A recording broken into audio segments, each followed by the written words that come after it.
La palabra de Dios contenida en este libro es la verdad que acepto creer, es la enseñanza que me comprometo a seguir y es la esperanza que me atrevo a confesar. Nada me impide recibirla, nadie me evitará que la haga parte de mi vida y por ningún motivo dejaré de proclamarla. Estoy aquí para leerla, oírla y vivirla diariamente. Amén. Señor Santo, gracias por tu palabra preciosa que nos das hoy, Señor, para que encontremos en ella aliento, fortaleza, tal vez disciplina, tal vez dirección de algo que tenemos que hacer, alguna cosa que tenemos que enmendar, lo que tengas para nosotros hoy, Señor. Háblanos. Queremos ser dóciles, queremos ser barro en tus manos, alfarero de nuestra vida. Bendícenos, te lo pedimos en Cristo Jesús. Amén. Amén. La carta del apóstol Pablo a las iglesias del Asia Menor, un grupo de iglesias que él había fundado, la mayoría de ellas o todas ellas, que se la adjudicó el pastor de la iglesia a Éfeso, a la iglesia de Éfeso y le puso su nombre, pero podemos hacer lo mismo nosotros. La carta del apóstol Pablo a Oreb, o a su iglesia donde usted asiste, o a todos nosotros que estamos aquí. Y por eso hemos llamado a esta serie global de toda la carta, la iglesia de los sueños de Jesús. Hoy estamos en el sermón número 44 de esta carta. Y dentro de la serie global hay una sección que se ha llamado Una comunidad unida. Y es la parte 14 de esta sección. La semana pasada, y más bien antepasada, iniciamos una nueva sección que se llama La unidad a causa de la manufactura de Dios. ¿Se acuerdan ustedes? O sea, Dios manufacturando su iglesia. El texto dice así, se lo voy a leer todo completo, aunque estamos tomando algunas partes del pasaje, pero si vamos a hablar de la manufactura de la iglesia, tenemos que ver así el asunto global, ¿no es cierto? Toda la línea de producción de la iglesia y los cristianos. El texto dice, es Efesios capítulo 4, versículo 12 y siguientes, dice, a fin de perfeccionar a los santos para la obra del ministerio, para la edificación del cuerpo de Cristo, hasta que todos lleguemos a la unidad de la fe y del conocimiento del Hijo de Dios, a un varón perfecto, a la medida de la estatura de la plenitud de Cristo. Lo que sigue es lo que estudiaremos hoy. Para que ya no seamos niños fluctuantes llevados por doquiera de todo viento de doctrina, por estratagema de hombres que para engañar emplean con astucia las artimañas del error, sino que siguiendo la verdad en amor, crezcamos en todo en aquel que es la cabeza, esto es, Cristo, de quien todo el cuerpo bien concertado y unido entre sí, por todas las coyunturas que se ayudan mutuamente, según la actividad propia de cada miembro, recibe su crecimiento para ir edificándose en amor. Efesios 4, 12 a 16. Este es el pasaje que estamos estudiando y de donde salen cosas de enseñanzas importantes para nosotros. Pero recuerde, manufactura es un concepto que tiene que ver con la transformación de las materias primas en productos terminados. Etimológicamente tiene que ver con mano y con factura, con formar o crear algo con las manos. Pero el día de hoy se usa la palabra manufacturar más bien para hacer cosas con una máquina, con una fábrica, una máquina, pero originalmente tiene que ver con hacer cosas con las manos. Aún las máquinas se manejan con las manos de los empleados, ¿no es cierto?, de los obreros, pero está linda el nombre, ¿no? Manufactura es algo hecho a mano. Y eso queda bien con nosotros porque la iglesia es manufactura de Dios. Los cristianos somos materia prima y Dios nos hace ser su iglesia usando sus manos de gracia y de amor. Así que se trata, la enseñanza de hoy, de la unidad de la iglesia. Estamos unidos por causa de la manufactura de Dios. Hemos aprendido varias cosas. Estoy haciendo una introducción para ponernos en contexto de todo lo que hemos aprendido. Porque en la manufactura de algo se sigue una línea de producción, ¿no es cierto? Se siguen pasos. Y por eso tengo que recordar lo que hemos aprendido ya. Primero dijimos, recolectando la materia prima, el honor de ser seleccionados, a fin de perfeccionar a los santos para lograr el ministerio, dice el texto. O sea, fuimos escogidos, hermano. Hemos sido seleccionados. Dios quiere usarnos, somos útiles en sus manos. Dios mandó a sus buscadores de talentos, a sus, ¿cómo se dicen? Headhunters, cazadores de cabezas. Dios mandó ángeles y fuimos seleccionados. Eso es un honor grande. Segunda fase de la manufactura de la iglesia. Preparando la materia prima, el honor de ser perfeccionados, a fin de perfeccionar a los santos para lograr el ministerio, sigue diciendo. O sea, debemos ustedes y yo reflexionar en la tremenda importancia de ser discipulados en el seno de la iglesia. Es decir, el desafío aquí es madurar. Y en tercer lugar, la tercera fase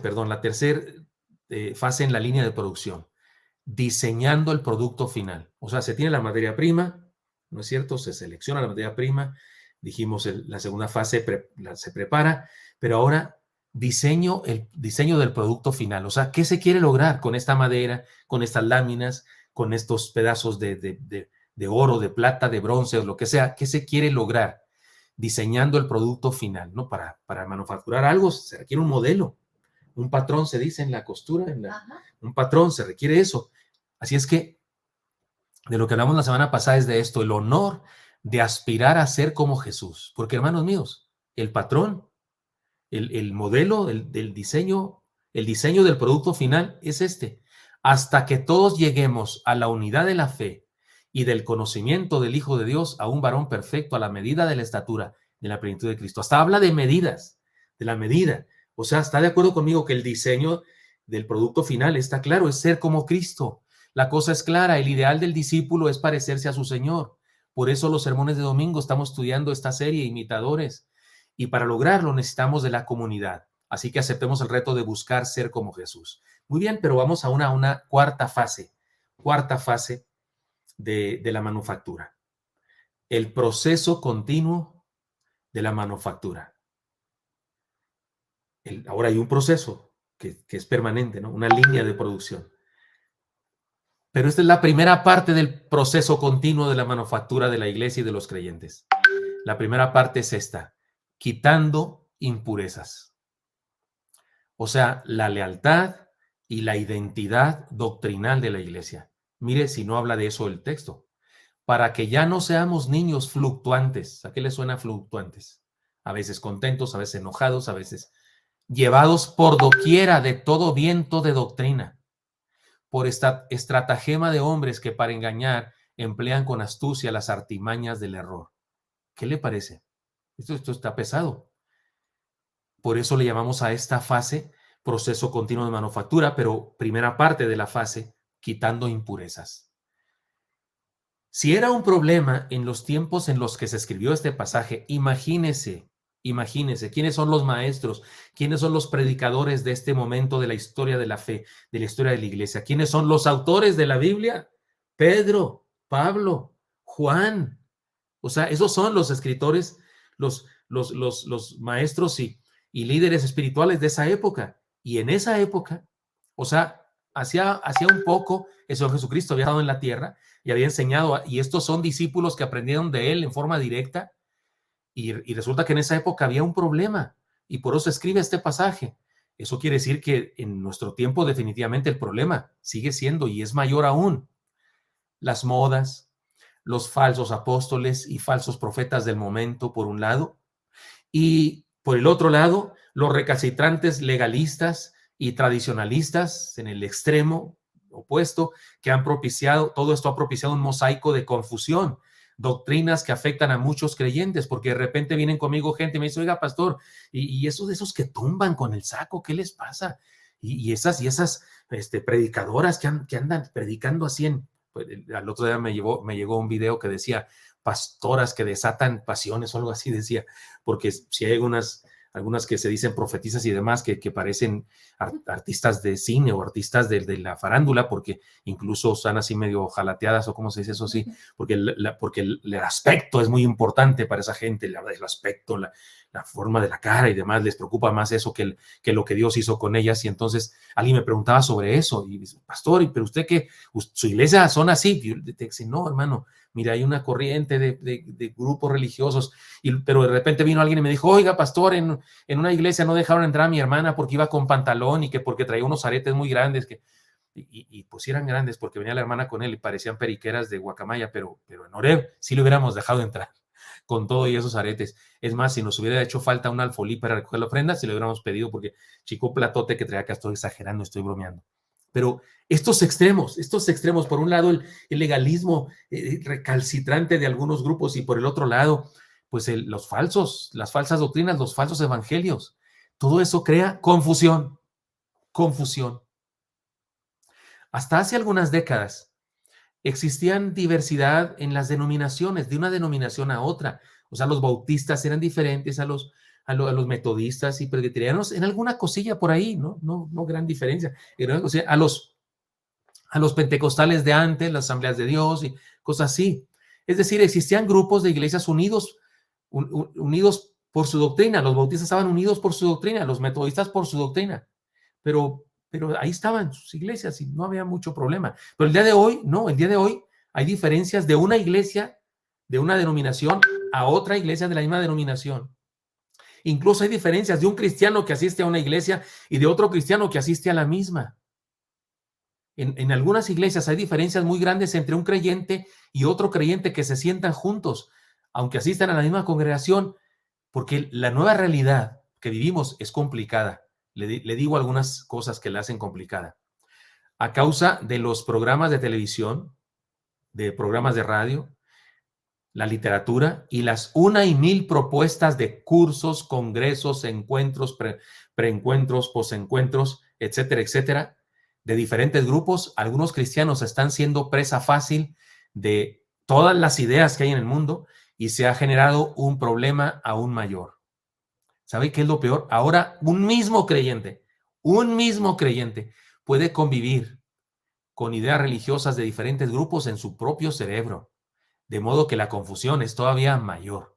No sé cuántos de ustedes, hermanos de Oreb, y usted si no es de nuestra iglesia Oreb, le cuento que voy a hacer alusión a un curso de discipulado que tenemos en nuestra iglesia, que se imparten a todos los creyentes que es en nuestra iglesia. Este curso se llama Venid y Ved. Y en este curso, pues hay diferentes clases, son 72 lecciones, pero hay una de ellas que habla de los fenómenos del crecimiento, porque hablamos ahí del crecimiento del cristiano, y hay fenómenos del crecimiento, y hay uno que tiene un cerebro, una cabeza así grandota que solo acumula ideas, y otro que tiene un corazón grandote, se llama corazón ardiente, ya se le pusimos así, y ese solo siente cosas, los sentimientos son muy importantes para él, aunque no sepa nada. Pero hay uno que se llama, alguno que tiene un embudo en su cabeza, o sea, ese recibe lo que le venga. Todo lo que escucha se lo cree, no tiene capacidad de discernir entre lo que es verdad y lo que es mentira, y de repente la confusión no está entre dos grupos religiosos que no creen igual, no, en ocasiones la confusión está en el mismo cerebro de un solo creyente. Podemos hablar de eclecticismo, le llaman algunos, ¿verdad? El mezclar ideas de diferentes puntos de vista y diferentes corrientes. Pero el término bíblico para este tipo de creyentes es muy sencillo: niños fluctuantes. Para que no seáis niños fluctuantes. Podemos ponerle más elegante, ¿no? De otra manera podemos ponerle, es que hay personas muy abiertas, son de open mind, son personas de open mind, ¿no? O de mente abierta. O hay personas tolerantes, hay personas que no rechazan nada, que son muy abiertos y no sé qué. Sí, la Biblia les llama niños fluctuantes, llevados por todo viento de doctrina. O sea, ¿para dónde va Vicente? ¿Para dónde va la gente? ¿Cómo podríamos mantener la unidad del cuerpo de Cristo con estos problemas? Así que, hermanos míos, hace falta este proceso en la manufactura de la iglesia, un proceso continuo. Primera parte, quitando impurezas. De eso habla este pasaje del apóstol Pablo, de quitar impurezas. Ya me perdí dónde voy, espérenme, ahí les voy. Aquí voy. La lealtad y la identidad doctrinal es indispensable o son indispensables para mantener la cohesión y el trabajo conjunto de la iglesia. Por eso en Oreb nos hemos dado cuenta de una cosa, y déjenme les digo un rasgo de nuestra personalidad como iglesia. En Oreb reconocemos que necesitamos un discipulado básico fundamentado en la Biblia. Y por eso nuestra iglesia, si usted es de nuestra iglesia, usted lo sabe. Si usted no es de nuestra congregación y no es de ninguna otra congregación y desea tener una iglesia, le invitamos a la nuestra, sea por internet o sea por presencialmente. Y lo primero que usted va a recibir en nuestro curso discipulado, en nuestro intento de ayudarle a usted a crecer y seguir adelante en la vida cristiana, va a recibir 2 cursos. Membresía se llama uno de ellos. Se estudia la doctrina de la salvación de una manera muy significativa, basadas en el Evangelio de Juan, viendo a las personas que se encontraron con Jesús y aprendiendo por qué es que la iglesia funciona como funciona. Se llama este curso membresía. Después de eso, usted se sometería a un discipulado que se llama Venid y Ved, como Jesús le dijo a sus discípulos Juan y Jacobo: venid y ved. Y usted es llevado a través de diferentes etapas de crecimiento por un curso muy sencillo en un principio, que se va haciendo cada vez más profundo para darle a usted la oportunidad de ir creciendo. Pero además de eso, requerimos de un discipulado de alto rendimiento para enfrentar los embates de un mundo perdido que nos rodea. Ya no solamente el discipulado básico, sino un discipulado más elevado, le llamamos de alto rendimiento. ¿Y qué nos toca ahí? Cursos avanzados. Tenemos cursos avanzados. Ahora mismo estoy estudiando la carta de Pablo a los Corintios, primera carta de Pablo a los Corintios. Antes de eso estudiamos la carta a los Romanos. Y antes de eso, otras cosas que voy a mencionar aquí. Tenemos un manual eclesiástico y damos instrucciones de cómo vivir la vida cristiana. Hasta decimos qué dice la Biblia respecto a cómo hacer fiestas, cómo divertirnos, cómo muchas cosas aprendemos aquí. Hay un curso que se llama Camino de Maús, que está suspendido ahora provisionalmente por causa de la pandemia, pero es un estudio bíblico basado en todo el Antiguo Testamento desde Génesis hasta Malaquías, todo el Antiguo Testamento, pasando por todo el Pentateuco, por los libros históricos, por los libros poéticos, los libros proféticos, y en todos los estudios encontrando a Jesús, o sea, encontrando a Jesús en el Antiguo Testamento, porque ahí en el Evangelio de Lucas, capítulo 24, los caminantes de Maús, dice la palabra, que Jesús les habló desde Génesis, pasando por la ley y los profetas, diciendo lo que las escrituras decían de él. Nosotros le creemos al Señor, que todas las escrituras hablan de él, todos los salmos hablan de Jesús, todos los libros históricos hablan de Jesús. Entonces, así se llama este curso que les describí ahorita, Camino de Maús. Pero también los miembros de la Iglesia Oreb entendemos que urgimos, o sea, urgimos un discipulado apologético que nos ayuda a identificar los errores de las posturas religiosas actuales y defender nuestra fe. Apologético es la defensa de la fe. Y tenemos varios cursos que hemos impartido en nuestra iglesia. Uno se llamó La Nueva Reforma, otro se llamó Enraizados, y abordamos todas las doctrinas fundamentales de la Biblia. También tenemos algunas otras estrategias para aprender y para defendernos, como un programa de internet que se llama Contrapunto. ¿Lo ha visto usted, Contrapunto? O otro que se llama Sin Cubrebocas, que ahorita está en stand-by, pero tal vez lo resistemos por ahí. Y todos los sermones de cada domingo tienen que ver con esto, con apologética también. Y las mujeres Oreb, no se pierda, ya lo dijimos, el culto de ayer, que fue una enseñanza en cierta manera apologética, fue una enseñanza profética, porque fue una enseñanza que apeló a la verdad de la palabra y fue también una advertencia de no caer en los excesos de las ideologías del mundo. Y los cultos de los sábados y los mensajes especiales, etcétera, etcétera. Ahora, ¿por qué es importante esto y por qué les describo lo que hacemos en nuestra iglesia para enfrentar esto? Porque, hermanos míos, porque Dios es el que con sus manos manufactura su iglesia a través de un proceso continuo.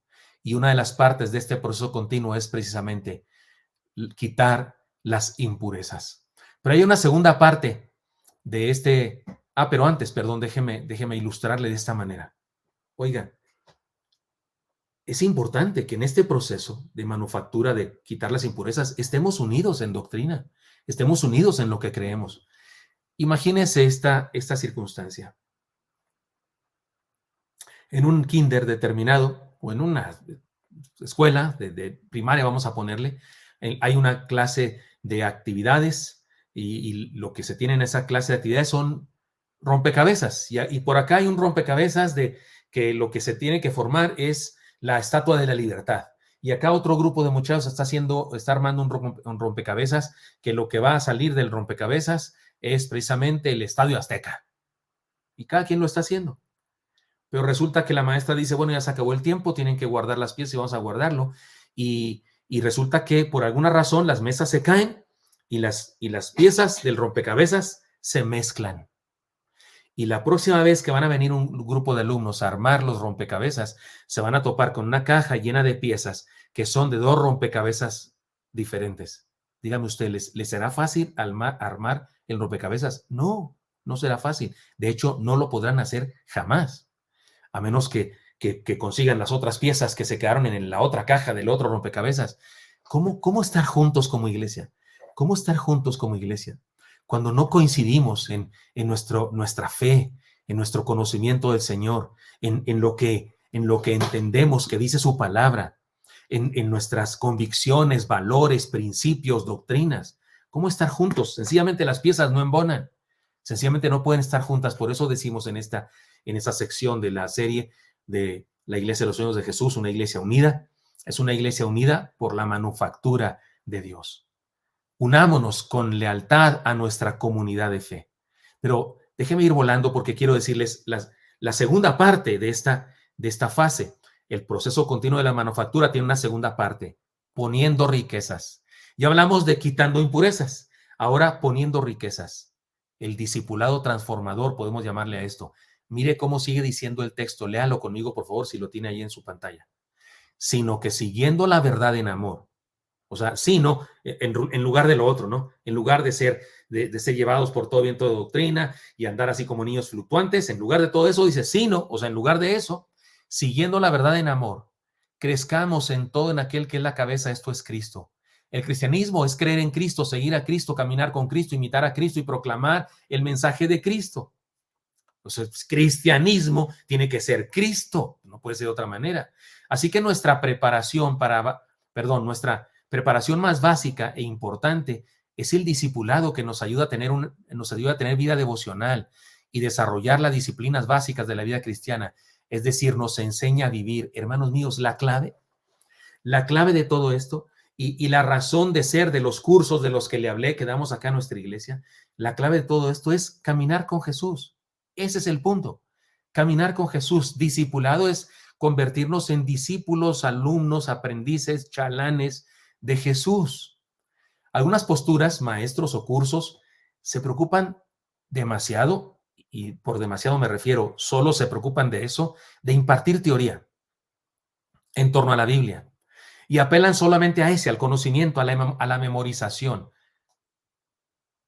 cuántos años se escribió la Biblia? ¿Cuántos hombres escribieron la Biblia? ¿En qué idioma fue escrita la Biblia originalmente? ¿Cómo se llaman los pergaminos de donde se toma la versión que usamos? Y en ocasiones incluso se acude a otros datos menos importantes como ¿cuál es el versículo más corto de la Biblia? ¿O cuál es el versículo más largo de la Biblia? Y déjeme decir una cosa, estas cosas pues son interesantes saberlas. En nuestra iglesia sí las enseñamos, por ejemplo, en el seminario sí enseñamos cosas como estas, pero a un nuevo creyente yo no tengo por qué enseñarle eso.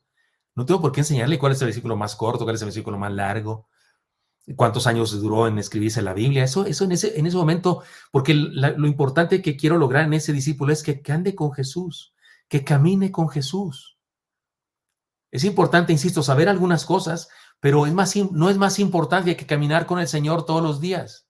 Si leemos los evangelios, porque alguien estará pensando ahí, a ver, pastor, barájeme la mano despacio. Yo le reto a lo siguiente, si leemos los evangelios, notaremos que el Señor Jesús, en su discipulado a los 12, enfatizó elementos prácticos de la vida. Les dijo qué hacer, les dijo qué no hacer y les dijo cómo hacerle. Les enseñó a vivir. No les dio tanta teoría como sí les dio directrices para vivir. Les habló del perdón, de la bondad, de la proclamación, de la regla de oro, del gran mandamiento, es decir, del amor al prójimo, y nunca abordó temas temas teológicos, por lo menos no en el principio de su discipulado con sus discípulos, con los apóstoles. No porque no fuera importante, sino porque la vida y el ejercicio práctico de la fe es prioridad. Le pongo un ejemplo muy sencillo, lo he puesto muchas veces en nuestra iglesia. Cuando nace un niño, ¿qué hace el doctor con el niño? Pues le tiene que explicarnos lo que es la respiración. Mira, niño, si no respiras, y respiración significa la inhalación y expiración del oxígeno contenido en el aire, si no logras respirar, morirás de asfixia. Entonces tienes que respirar, pequeño, le dice el doctor al niño recién nacido, ¿no es cierto? Así es como se hace, ¿no es cierto? ¿O no? No se hace así, por supuesto que no. El niño no entiende qué es respirar, ni cómo se hace. El doctor solamente le pasa una aspiradora por todas partes para quitarle no sé qué líquidos y no sé qué. Antes hasta nalgada le daban a uno y uno respiraba. Y el niño sabe respirar, por instinto respira. No tiene ni idea de la teoría de cómo se respira, ni por qué respirar es tan importante. No tiene, pero ni idea, pero respira. Y después se lo pone la mamá y el niño succiona la leche materna y no tiene ni idea de cómo hacerlo, ni cómo lo hace por instinto. Pero, o sea, no dice, no me digan cómo, nomás pónganme donde hay, dice el chamaco, ¿verdad? Jesucristo enseñó a sus discípulos paulatinamente y lo primero que les enseñó es andar con él. Señor, ¿dónde moras? Y les dijo, venid y ved, vengan y vean. No dijo, les tengo un catecismo, quiero que se lean este libro, por favor, y le sacó un librote como este y le dijo, creo que se lean del capítulo 1 al 23 de este libro que tengo aquí. No, les dijo, vengan y vean, vengan y estén conmigo un rato. Pasaron con él toda la noche. Vengan y vean. Es decir, la base, el fundamento, el inicio de la vida cristiana es el discipulado, el caminar con Cristo. Antes que teólogos o eruditos en bibliología, debemos ser discípulos. Ahora usted está creciendo y pasa por diferentes cursos fundamentales y le enseñamos a caminar con Jesús y usted quiere más, si quiere más, pues perfecto, tenemos un seminario también en nuestra iglesia, un seminario para estudiar cosas profundas y extraordinarias y le enseñamos, y si quiere le enseñamos griego y hebreo para que usted aprenda a leer la Biblia en los idiomas originales y que no le digan, que no le cuenten porque a lo mejor le mienten, pero la base no es esa no es la base del cristianismo. Hay teólogos y hay eruditos en la Biblia, hay eruditos en el hebreo y en el griego que no son cristianos y van a irse al infierno porque no son cristianos. Porque la base del cristianismo es andar con Jesús, no el conocimiento intelectual, sino el conocimiento vivencial de caminar con Jesús. Insisto, antes que teólogos y eruditos en bibliología, debemos ser discípulos. En Oreb hemos aprendido que discipulado no es hacer que alguien sepa cosas que no sabía, sino colaborar para que se convierta en alguien que no existía. Discipulado es lograr que alguien se convierta en alguien que no, en otro, que sea transformado por la gracia de Dios. Permítame expresar esta realidad desde el punto de vista del discípulo y no del maestro. Y aquí voy a terminar. Porque esta frase, hacer discípulos, no es hacer que alguien sepa cosas que no sabía, sino colaborar para que alguien se convierta en alguien que no existía. Es desde la postura del maestro, del discipulador. Yo, si voy a ser discípulos, esto es lo que quiero conseguir. Pero ahora déjeme verlo desde la perspectiva del discípulo. Y decirlo así, desde nuestra perspectiva, porque usted y yo somos discípulos. Número 1, estoy siendo discipulado cuando estoy dispuesto a desaprender todo lo que no concuerda con la verdad de Dios. Esta es la piedra más dura del discipulado para muchas personas. La disposición para desaprender. Hay gente que no está dispuesta a desaprender. Y no estar dispuesto a desaprender es no poder aprender.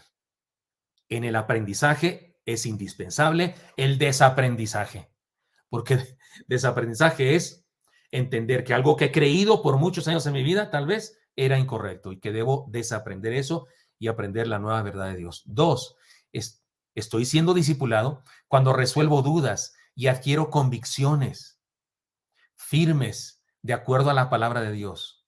Resuelvo dudas, o sea, eso es crecer, eso es ser discipulado y resolviendo dudas en el camino y adquiriendo firmes convicciones basadas en la palabra de Dios. Número 3, estoy siendo discipulado cuando lo que aprendo con la mente se convierte en prácticas, hábitos, acciones que me hacen parecerme a Jesús. Eso es fantástico. Hace algunos años tuvimos una campaña que se llamó Sumisión a Sumisión. Y entre las cosas que te decíamos, usamos un acróstico con la palabra misión y decíamos, mira al mundo con los ojos de Dios, intercede por otros ante Dios, sal de tu comodidad y háblale a otros. Y un niño de nuestra iglesia, llegando de la iglesia a su casa, su mamita, que solo vivían ellos dos, lo vio hacer un sándwich. Le dijo, duérmete, mamá, duérmete. Y él se bajó a la cocina, hizo un sándwich como la mamá le prepara, mal hecho porque no sabía hacer sándwiches, lo metió en una bolsa como la que su mamá usaba para darle su noche a la escuela, le puso un frutzi también y se salió. La mamá lo siguió porque el niño nunca hacía eso, lo siguió, dio vuelta a la esquina. ¿Saben a dónde fue el niño? Ahí en el barrio había un joven drogadicto que siempre se quedaba tirado, alcohólico, se quedaba tirado, la gente nomás lo brinca, ¿no? Lo brinca porque es parte del espectáculo del barrio. Pero este niño había hecho caso a la enseñanza y había mirado a ese joven con los ojos de Dios, había intercedido por él ante Dios y decidió salir de su casa e ir con ese joven. Se hincó ahí junto a él con su bolsita de lonche y lo despertó. Aquel estaba tirado ahí en su pobreza y en su fracaso de vida. Lo despierta y le dice, oye, le habló por nombre porque sabía el nombre. Le dijo, ¿no tienes hambre? Te traje un lonche. Y el hombre se despierta y dice, sí, sí tengo hambre, lo acepta, lo agarra y lo empieza a comer. Y mientras lo está comiendo, el niño le dice, he orado por ti, porque aprendí que debo mirarte con los ojos de Dios, he orado por ti. Y vine a darte esto porque quiero decirte que Dios te ama y que Él quiere salvarte y quiere transformar tu vida. ¿Estoy hablando claro, hermanos? Estoy siendo discipulado cuando lo que aprendo con la mente se convierte en prácticas, hábitos, acciones que me hacen parecerme a Jesús. Número 4, estoy siendo discipulado cuando crezco cada día, es decir, cuando maduro, soy mejor, hago más por el reino y otros lo pueden notar. Número 5, o ya no sé en cuál voy, pero el que siga. Estoy siendo discipulado cuando hago discípulos a otros. Número 6, estoy siendo discipulado cuando tengo problemas con el mundo por ser parte de la iglesia y no tengo problemas con la iglesia por causa del mundo. Échense ese trompo a la uña, por favor. Estoy siendo discipulado cuando tengo problemas con el mundo. Soy criticado por el mundo. Soy rechazado por el mundo porque soy parte de la iglesia. Y no tengo problemas con la iglesia por causa del mundo. Porque hay gente que pierde a los amigos, pierde familiares, pierde el respeto de personas en el mundo por causa de Cristo, por causa de la iglesia. Oiga, eso es un honor.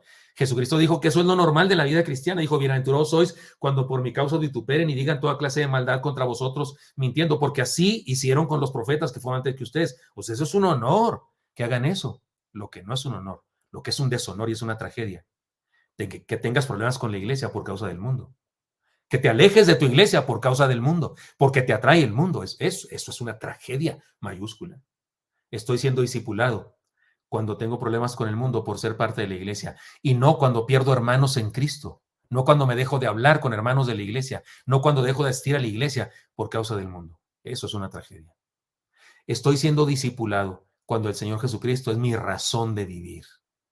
Es mi razón de respirar, de dormir, de despertarme. Es mi razón de todo. Entonces, estoy siendo discipulado.